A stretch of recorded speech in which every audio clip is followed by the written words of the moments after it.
नमस्कार मित्रों। आदित्य ठाकरे को जानते हैं आप? नहीं जानते? नहीं जानते तो जान लीजिए। आदित्य ठाकरे महाराष्ट्र के बड़े राजनीतिक परिवार के युवा मेंबर हैं। इनके दादा का नाम है बाल ठाकरे। बाल ठाकरे को तो जानते होंगे आप? हाँ, जानते हैं? ठीक है। आदित्य ठाकरे के पिता का नाम है उद्धव ठाकरे। वही उद्धव जो महाराष्ट्र के मुख्यमंत्री हैं। आदित्य ठाकरे की माता का नाम है रश्मि ठाकरे। 13 जून 1990 को मुंबई में आदित्य ठाकरे का जन्म हुआ। मुंबई में ही इनकी पढ़ाई लिखाई हुई है। ये फिलहाल भारतीय युवा सेना के अध्यक्ष हैं, प्रमुख हैं। पिता शिवसेना के प्रमुख और उसकी युवा शाखा के प्रमुख पुत्र। अच्छी पार्टी है, ऐसा ही होना चाहिए ना? नहीं? खैर, जान लीजिए।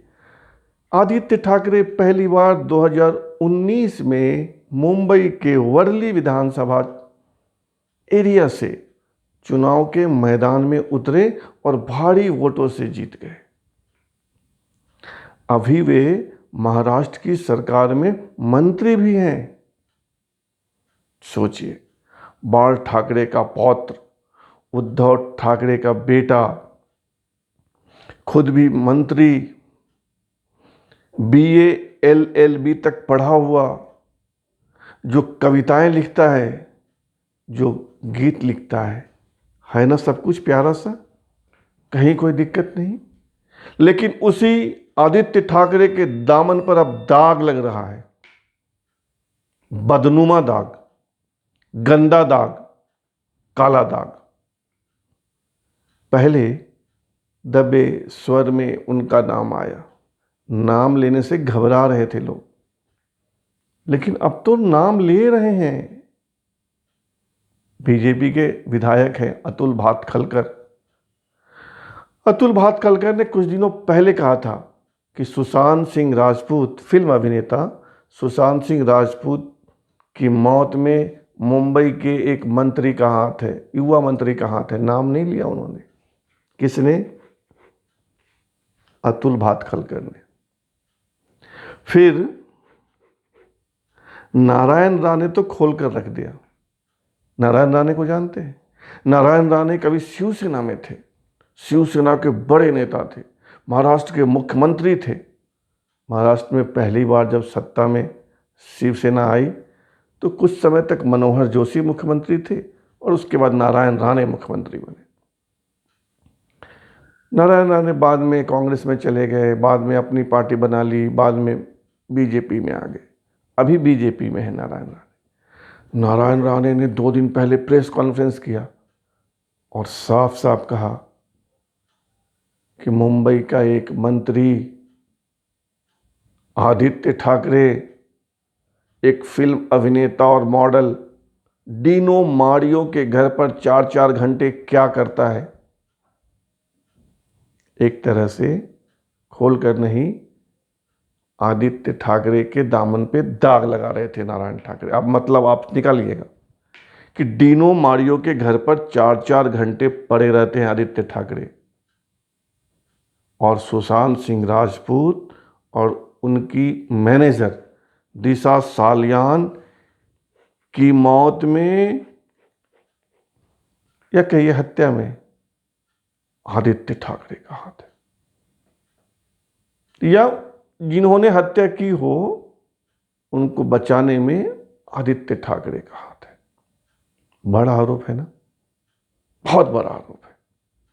इससे पहले सोशल मीडिया पे चल रहा था कि आदित्य ठाकरे, सूरज पंचोली, अरबाज खान, इस सब ने मिलकर सुशांत सिंह राजपूत की हत्या की। और अब उसी सोशल मीडिया की थ्योरी को, सोशल मीडिया के नैरेटिव को Narayan Thackeray, Atul Bhatkhalkar, Republic TV, Republic TV के कर्ता धर्ता महान पत्रकार अर्नब गोस्वामी, बिहार के DGP director general of police Gupteshwar Pandey उसी सोशल मीडिया की थ्योरी को पुष्ट कर रहे हैं। तो क्या यह मान लिया जाए कि दिशा सालियान और सुशांत सिंह राजपूत की मौत में इसी आदित्य ठाकरे का हाथ है?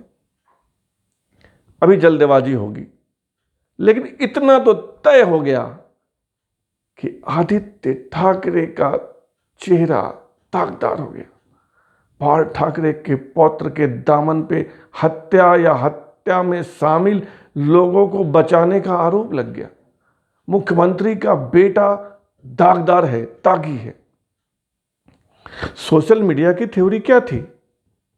सोशल मीडिया में खूब चला, व्हाट्सएप पे, फेसबुक पे, ट्विटर पे खूब चला यह कि दिशा सालियान सुशांत सिंह राजपूत की मैनेजर।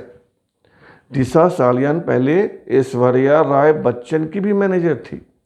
25-26 साल की खूबसूरत सी हसीन लड़की। उसे एक दिन एक पार्टी में बुलाया गया। उस पार्टी में शहर के बिगड़े बड़े बाप के छौरे थे, लौंडे थे, क्या कहूं, लड़के थे, जो भी कहिए, नवयुवक थे, किशोर थे, अपनी सुविधा के अनुसार कह लीजिए। उस पार्टी में दिशा सालियान का रेप हुआ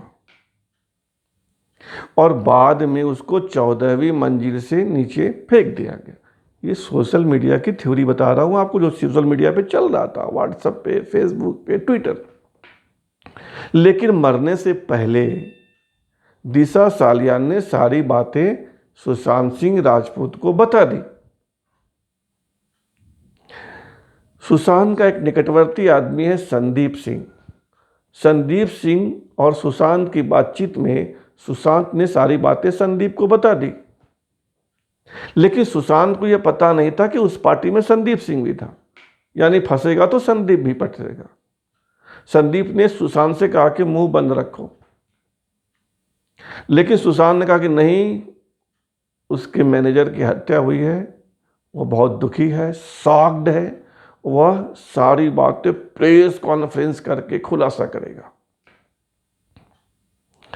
13 जून को 8 जून को हत्या हुई थी दिशा सालियान की, जिसको मुंबई पुलिस बिना तहकीकात के आत्महत्या करार दे रही है। तो 8 को दिशा सालियान की हत्या या आत्महत्या। 13 जून की रात में डीनो मारियो के घर पर पार्टी थी, जिसमें अरबाज खान भी थे, आदित्य ठाकरे भी थे, सूरज पंचोली भी थे। और उसी पार्टी से सब लोग उठकर सुशांत सिंह राजपूत के घर आए। 13 जून की रात चुप रहने की धमकी दी, समझाइश दी। सुशांत नहीं माना, बोला वो प्रेस कॉन्फ्रेंस करके सब खुलासा करूंगा। वही सुशांत को पीटा गया, हत्या कर दी गई और टांग दिया गया। 13 जून की रात में ही उसकी हत्या कर दी गई। उसी रात सुशांत के मोबाइल से इधर उधर फ़ोन करके मिस कॉल देकर छोड़ दिया गया। उसी रात सुशांत सिंह के मोबाइल पे सर्च किया गया, पेनलेस डेथ सर्च करके मोबाइल छोड़ दिया गया। सब रिकॉर्ड में मोबाइल के आ जाता है। ये सोशल मीडिया की थ्योरी थी और अब इसी थ्योरी को मुहर लगा रहे हैं नारायण राणे, अतुल भातखलकर। यहां तक तो ठीक था, पॉलिटिक्स की बात है। अब उसी थ्योरी को अर्नब गोस्वामी भी पुष्ट कर रहे हैं अपने टेलीविजन चैनल पे, रिपब्लिक पे। तमाम बहस का मुद्दा वही होता है और इसी थ्योरी को जस्टिफाई करने की कोशिश की जाती है। और तो और बिहार के डीजीपी गुप्तेश्वर पांडे ये भी कह रहे थे, चीख चीख कर, कहीं से नहीं लग रहे कि डीजीपी हैं, लग रहे थे नेता है। उन्होंने कहा मैं तो नौकरी छोड़ दूंगा लेकिन सुशांत सिंह राजपूत को न्याय दिला कर रहूंगा, चीख चीख कर। और वे भी कह रहे हैं कि दिशा सालियान और सुशांत सिंह राजपूत का मामला लिंक्ड है, मतलब जुड़ा हुआ है, एक के कारण दूसरे की जान गई। और इसी थ्योरी को अर्नब गोस्वामी अपने चैनल रिपब्लिक टीवी पर अभियान की तरह चलाकर इसको पुष्ट कर रहे हैं। अब भाई इतने लोग लगे हैं इसके पीछे, तो कुछ ना कुछ तो बात होगी, कम या ज्यादा। और जब मामला बहुत खुल गया तो आदित्य ठाकरे को सामने आना पड़ा। उन्होंने एक प्रेस कॉन्फ्रेंस की और कहा कि गंदी राजनीति हो रही है, ठाकरे परिवार को बदनाम करने की कोशिश हो रही है, उन्हें भी बदनाम किया जा रहा है। लिखित स्टेटमेंट ट्विटर पे जारी किया। आजकल नेता लोग सब ट्वीट खेलते हैं, प्रेस से सीधे बात नहीं करते, सब ट्विटर पे।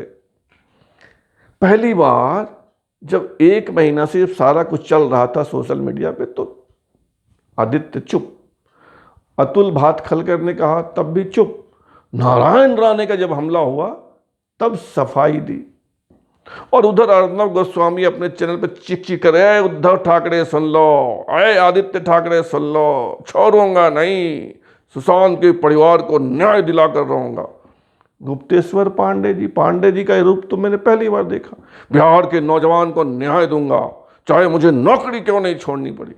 गुप्तेश्वर पांडे, डीनो मारियो भी आए ट्विटर पे, मैं इसमें कहीं नहीं हूं, मुझे इसमें ना जोड़ा जाए। सूरज पंचोली भी ट्विटर पे, मेरा कोई लेना देना नहीं है, मैं तो सुशांत का अच्छा दोस्त था। ये अब देखिए, बिहार की सरकार ने रिकमेंड कर दिया सीबीआई को,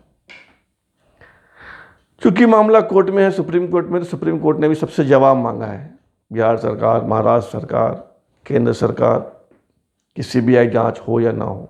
जो अपनी सूचना है, कल केंद्र की सरकार इस मामले को हैंडओवर कर देगी सीबीआई को जांच के लिए, और जो अपनी समझ है, सुप्रीम कोर्ट शायद ना रोके, जाने दे सीबीआई को।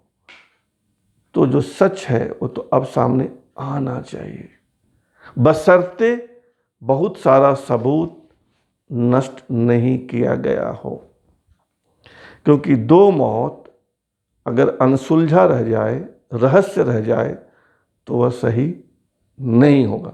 हमें उम्मीद करनी चाहिए कि इन दोनों मौतों का राज क्यों, कैसे, कौन शामिल थे, इसका जवाब मिल जाएगा, ऐसी हम उम्मीद कर रहे हैं। लेकिन सबसे बड़ा सवाल, एक उभरते राजनेता, ठाकरे परिवार के सबसे नौजवान मेंबर पर दाग तो लग ही गया। जनता की बात में आज इतना ही, फिर मिलेंगे नए सब्जेक्ट के साथ। तब तक सब्सक्राइब कीजिए, लाइक कीजिए, शेयर कीजिए, कमेंट कीजिए।